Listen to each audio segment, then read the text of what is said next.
Ayaw umandar si susi. Ayan o.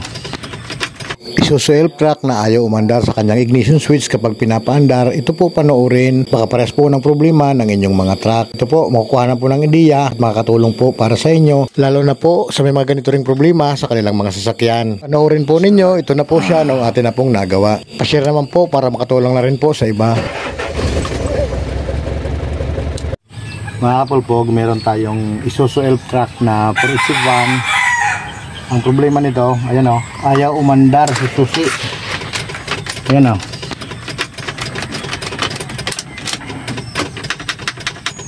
Ginawa ni customer, ayan o. Nag-order ng ignition switch.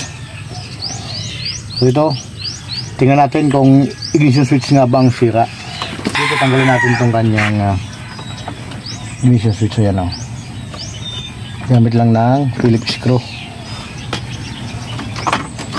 Tapos nahuhugot yung palabas. Ayan o. Nang matanggal ko na nga yan, dito sinubukan ko yan i-start pero ayaw talagang umi-start. Kaya panoorin po kung paano natin ginawa. Ayun, dito naglulos. Oh. Dito siya naglulos. Ayan o. Yun. Sambahan kung makaandar. Ayan o. Sambahan siya kung makaandar. So ito, tingnan natin, ayusin natin to na kanyang ignition switch. So baklasin muna natin.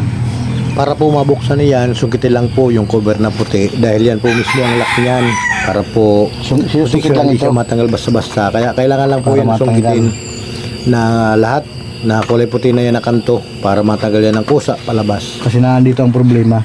Pag susungkit po niyan, dahan-dahan lang po, baka kasi po mabasag. Ingat-ingat po kasi po plastic lang po yan. Pag nabasag, wala na, sayang naman po. Ayan. Puro corrosion yung contact nito, ayan o.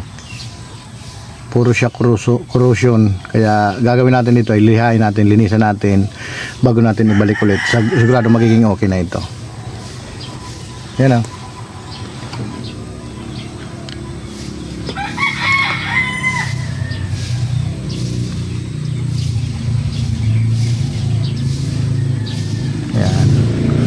Nandun yung silalim.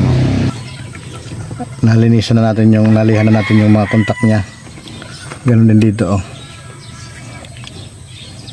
Nag-loose connection lang ito kaya ganun nangyayari. Tapos ibalik na natin dito.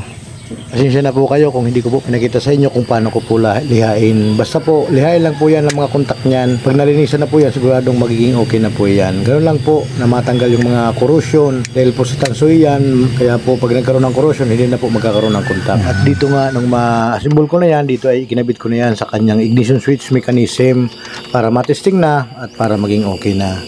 Ito po, panoorin po mga kapulpog. Pa-share naman po kahit paano makakatulong po ito sa inyo. Maraming salamat po.